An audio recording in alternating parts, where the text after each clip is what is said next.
Hi guys and welcome to Crazy Pepper Revenge. This channel is all about crazy true stories, stuff that happens in real life when things get a little bit messy. People dealing with drama, cheating, lies, breakups, and even revenge. Some stories are wild, some are emotional, but all of them will keep you watching. If you like real talk and real situations, you're in the right place. Don't forget to hit that subscribe button and stick around. This is Crazy Pepper Revenge, where the stories get spicy. It was a Friday night at our usual spot. Dim lighting, cheap drinks, the kind of dive bar where birthdays and breakups blend into background noise. Emma wore my hoodie, the oversized gray one she always stole from my closet. She looked good in it, like she always did when she wanted something.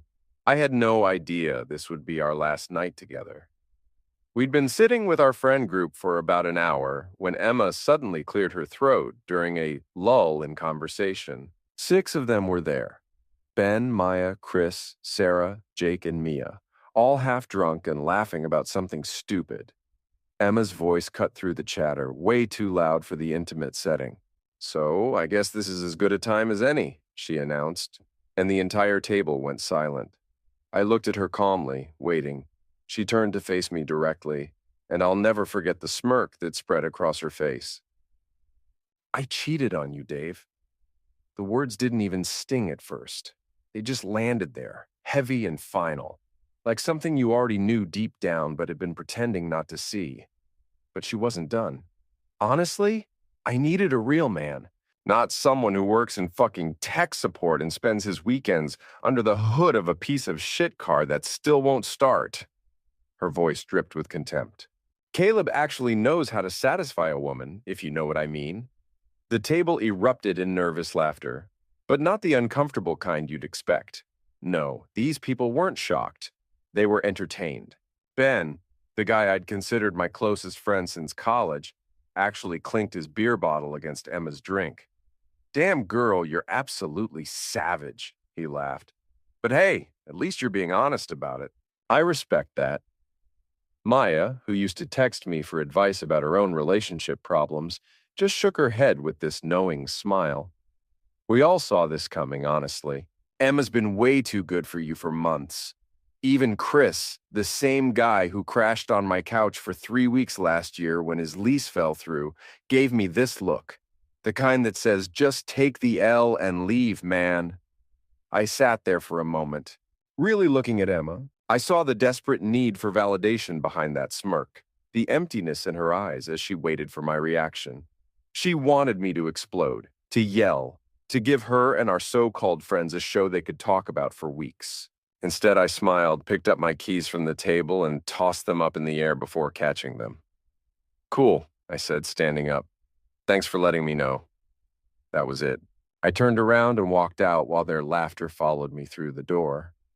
But here's what they didn't hear: the plan that was already forming in my head. I wasn't going to fight for someone who publicly humiliated me. I was going to become someone they couldn't ignore and she could never reach again. Emma and I had met 3 years earlier at a coffee shop near campus. She was reading The Bell Jar, wearing chipped black nail polish and this silver ring on her thumb that was clearly too big for her finger. When I asked about the book, she looked up and said, "Only genuinely depressed people read Sylvia Plath in public." Then she smiled, and that was it for me. We clicked immediately. Late night drives with nowhere to go, inside jokes that made no sense to anyone else. Falling asleep with her head on my chest like it was the safest place in the world. She used to tell me I was her peace, her anchor when life got overwhelming.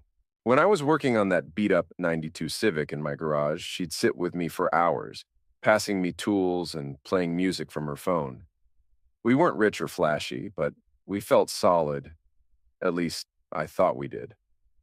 The change had been gradual. Girls' nights turned into "don't wait up" texts. She stopped coming to the garage, started rolling her eyes whenever I talked about starting my own IT consulting business. "You're always chasing pipe dreams that take forever," she'd say with this dismissive tone. "When are you going to do something that actually matters?" I should have seen it coming, but I thought she was just stressed from work. The truth was, she'd already been looking for someone faster, louder, flashier, and that someone turned out to be Caleb, a bartender with abs and the personality of wet cardboard. Our friend group had shifted too. Ben started hanging out with Emma more than with me. Chris didn't want to take sides. Even Maya, who had cried on my shoulder when her boyfriend cheated on her, suddenly went radio silent. I didn't just lose a girlfriend that night at the bar. I lost an entire social circle. But something clicked into place as I drove home. They didn't betray me because I was weak. They betrayed me because I was quiet, and they mistook that for being disposable. They were about to learn how wrong they were. The first night after the breakup, I didn't sleep. I lay in bed staring at the ceiling, replaying every second of that bar scene. Her smirk, Ben's laugh, the way they all looked at me like I was the punchline of a joke I hadn't heard yet. The next morning, I checked my phone. No apologies, no missed calls, just one group text from Chris. "Hey man, hope there's no hard feelings. Let's all try to be mature about this, right?" Mature. Like laughing in my face while my girlfriend nuked our relationship in front of people I once called friends was the height of maturity. I shut it all down. Deactivated social media, blocked their numbers, deleted old photos, wiped Emma's contact. Then I took a long look in the mirror, not for pity, but for inventory.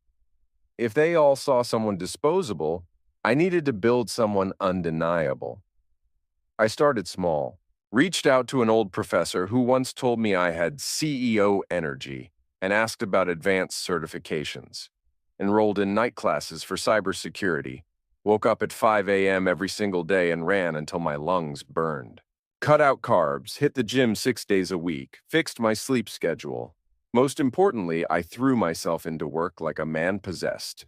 Consulting, freelancing, fixing networks for local businesses. I said yes to everything.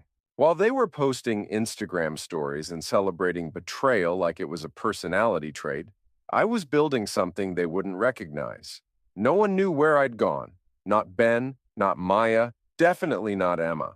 She was too busy posting soft-lit selfies with Caleb and captions like, "Real love always wins. Cute." Let's see how long real love lasts. When the novelty wears off and you realize the guy you left behind isn't behind you anymore. He's 10 steps ahead.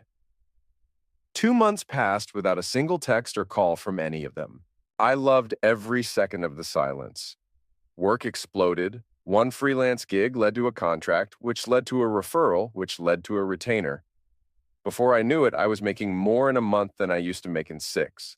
I registered my own LLC, built a clean website, and started getting DMs from businesses that used to ignore my applications, all without posting once, all without telling anyone. Because the most satisfying growth is the kind no one sees until it's already done. The physical transformation was just as dramatic. I dropped 22 pounds, gained muscle definition I'd never had before, cleared up my skin, got a proper haircut from an actual stylist instead of great clips. Confidence didn't come from compliments, it came from discipline and finally respecting myself enough to look like it. I wasn't posting anything, but other people were.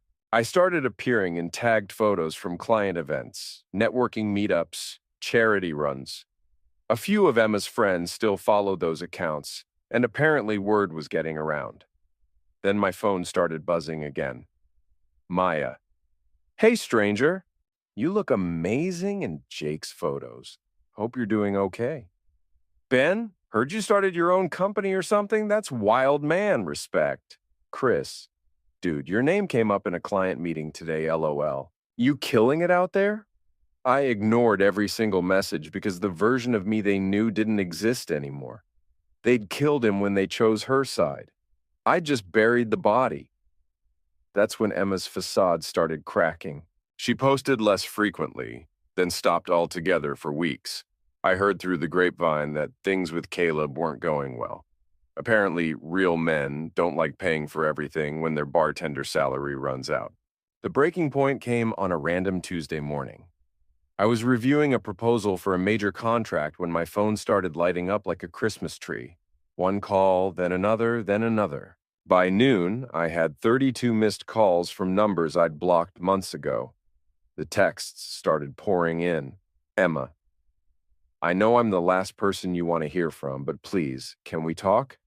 Everything fell apart and I just need 5 minutes. Please? Ben, yo, man, I was completely wrong. Real talk, we all were. She told us you weren't treating her right, but I see now she was lying. My bad. Maya, I was such a coward. You were always the genuine one, and we picked sides like children. She's been crying on my couch for hours, asking if you'll respond. The final message came at midnight from Emma. I thought I wanted someone exciting, but Caleb was fake as hell. He cheated on me too, then ghosted when I couldn't cover his rent anymore. I'm broke, I'm alone, and I miss you so fucking much it hurts to breathe. You were the best thing in my life, and I threw it away for Instagram likes and validation from people who don't actually give a shit about me. Please just respond. Please. I sat with that message for a long time, watching the typing bubbles appear and disappear as she struggled to find more words to say. Then I locked my phone, set it face down, and went to sleep. Because by the time people realize what you were worth, you're too busy becoming the version of yourself they never deserved to meet. I woke up to another wall of texts begging for forgiveness, for closure, for anything. The part that hit me most wasn't the desperation or the regret. It was when she wrote, I miss who I was with you. Because that's what hurt her most. She didn't just lose me. She lost the version of herself that existed when someone actually believed in her potential. But I wasn't done yet. Emma had humiliated me publicly, turned our friends against me, made me feel worthless in front of people I cared about. If she wanted a response, she was going to get one, but not privately. I'd been documenting everything. Screenshots of her Instagram posts about real love, the messages from our friends admitting they were wrong, her desperate texts begging me to take her back. I compiled it all into a single devastating post. I reactivated my social media accounts, which now showed a completely transformed man with a successful business and a life they couldn't recognize. Then I posted everything. 3 months ago, my girlfriend publicly announced she'd been cheating on me because she needed a real man. She said this in front of our friend group, who laughed and took her side. Here's how that worked out for everyone involved. I included screenshots of everything. Her cruel words that night, her posts about Caleb, our friends admitting they were wrong, and finally, her desperate messages begging me to take her back. The caption continued, Emma told me I wasn't man enough while I was building a business that now generates 6 figures. She said I was boring while I was developing skills that actually matter. She chose someone exciting, who turned out to be a broke cheater who abandoned her the moment things got difficult. To my former friends who thought it was hilarious to watch someone get humiliated, notice how none of you heard from me until I became successful enough that you wanted back in. That's not friendship, that's opportunism. I'm not posting this for sympathy or to be cruel. I'm posting it because actions have consequences, loyalty matters, and sometimes people need to see exactly what they threw away. Emma, you didn't just lose a boyfriend, you lost someone who would have built an empire with you instead of for himself. To everyone else who participated in that night, you showed me exactly who you are when it costs you nothing to be decent. I'll remember that. The post exploded. Within hours, it had hundreds of likes, comments, and shares. People from college, co-workers, even strangers were commenting things like, king behavior, and this is how you handle disrespect. Emma's Instagram went private immediately, but screenshots of her posts were already circulating in the comments. Ben tried calling me frantically, probably realizing his role in the whole mess was now public knowledge. Maya posted a long apology on her own Instagram, trying to do damage control. Chris deleted his social media entirely. But the best part? Emma's current and former coworkers saw it. Her family saw it. Everyone in our extended social circle saw exactly how she'd treated someone who loved her and how it backfired spectacularly. The business inquiries that followed were insane. Apparently, nothing attracts success like publicly refusing to accept disrespect. My phone was ringing off the hook with potential clients.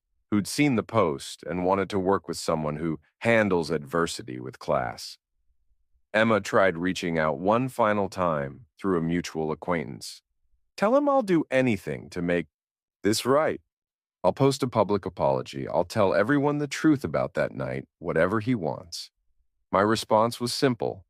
Tell her the best apology is changed behavior, and she should focus that energy on becoming someone worthy of the next person's love. We're done here. 6 months later, I'm running a company with 12 employees. I drive a car that actually starts every time. I wake up every morning grateful that someone showed me their true colors before I wasted any more years on them. Emma posts occasionally now, usually inspirational quotes about growth and learning from mistakes. Caleb apparently moved back in with his parents. Our former friend group doesn't really exist anymore. Turns out when your bond is based on gossiping and betrayal, there's not much substance holding it together. People ask if I feel bad about the public post, if it was too harsh. Here's the thing. She made the choice to humiliate me publicly.